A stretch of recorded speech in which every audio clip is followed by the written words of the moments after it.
एक जलते हुए दीपक से भले हजारों दीपक भी जला लो, फिर भी दीपक की रोशनी कम नहीं होती।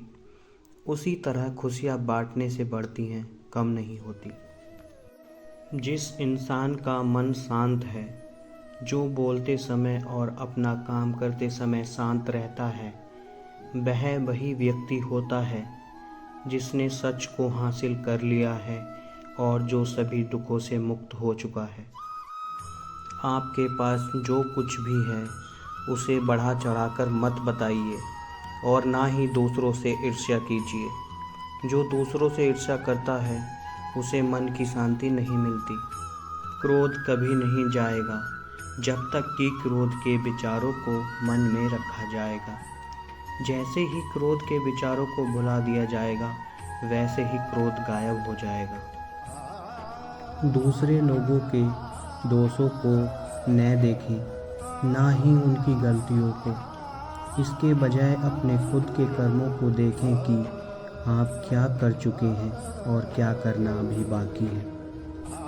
एक विचारहीन मनुष्य की प्यास अमरवेल की तरह बढ़ती है।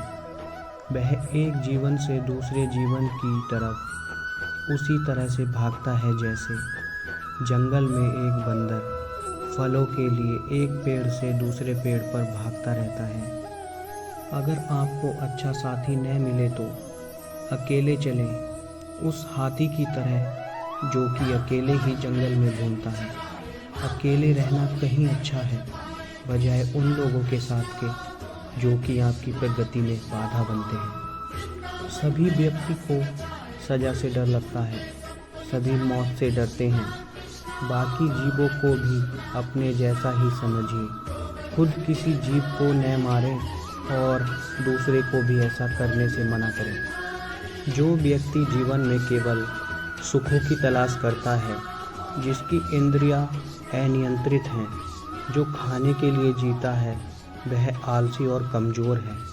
लालच उसको उसी प्रकार से गिराता है जैसे कि तूफान एक कमज़ोर पेड़ को गिरा देता है।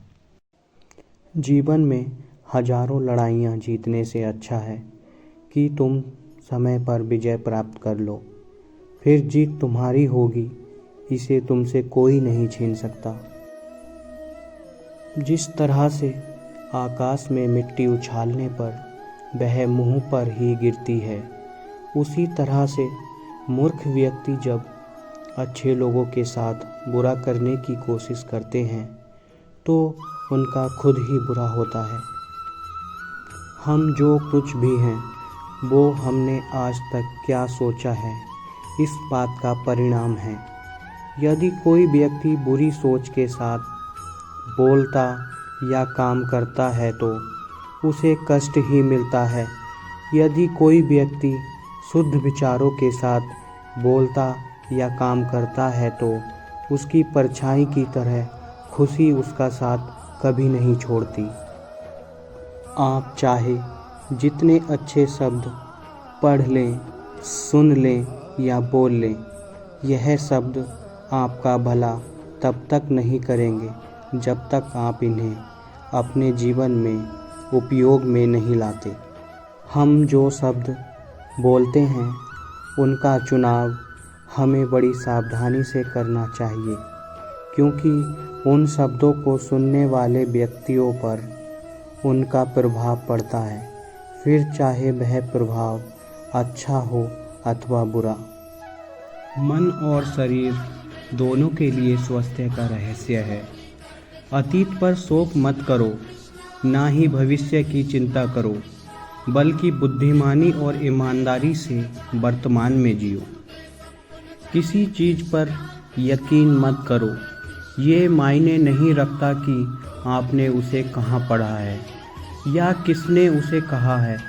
कोई बात नहीं अगर मैंने ये कहा है, जब तक कि वो आपके अपने तर्क और समझ से मेल नहीं खाती।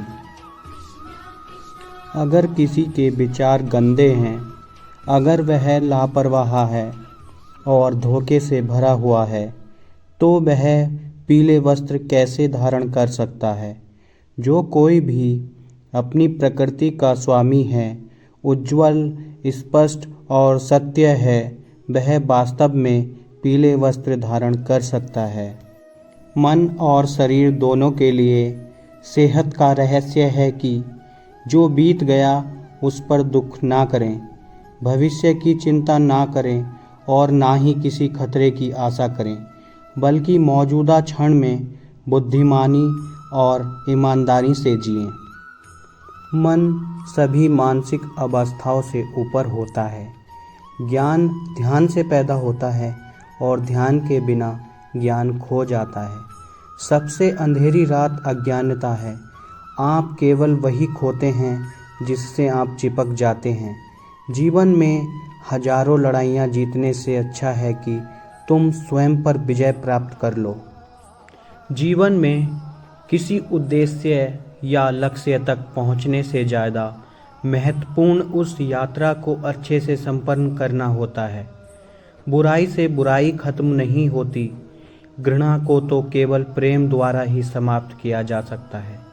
यह एक अटूट सत्य है। बुराई होनी चाहिए ताकि अच्छाई उसके ऊपर अपनी पवित्रता साबित कर सके। वह जो 50 लोगों से प्रेम करता है उसके 50 संकट हैं। वो जो किसी से प्रेम नहीं करता उसके एक भी संकट नहीं है। सत्य के मार्ग पर चलते हुए व्यक्ति केवल 2 ही गलती कर सकता है। पहली, या तो पूरा रास्ता न तय करना, दूसरी या फिर शुरुआत ही न करना। भविष्य के सपनों में मत खो और भूतकाल में मत उलझो, सिर्फ वर्तमान पर ध्यान दो। विश्वास के बिना आप कहीं भी नहीं पहुंच सकते। इसलिए अगर आप धर्म को पाना चाहते हैं तो विश्वास बहुत ज़रूरी है। सच्चाई को अपनी ज़मीन बनाएं, सच्चाई को अपना घर बनाएं, क्योंकि दुनिया में इससे बड़ा कोई घर नहीं। जिस तरह लापरवाह रहने पर घास जैसी नरम चीज़ की धार भी हाथ को घायल कर सकती है, उसी तरह धर्म के असली स्वरूप को पहचानने में हुई गलती आपको नर्क के दरवाजे पर पहुंचा सकती है। यदि समस्या का समाधान किया जा सकता है तो चिंता क्यों करें? यदि समस्या का समाधान नहीं किया जा सकता तो चिंता करना आपको कोई फ़ायदा नहीं पहुंचाएगा। एक समझदार व्यक्ति अपने अंदर की कमियों को उसी तरह से दूर कर लेता है जिस तरह से एक स्वर्णकार चांदी की अशुद्धियों को चुन चुन कर थोड़ा थोड़ा करके और इस प्रक्रिया को बार बार दोहराकर दूर कर लेता है।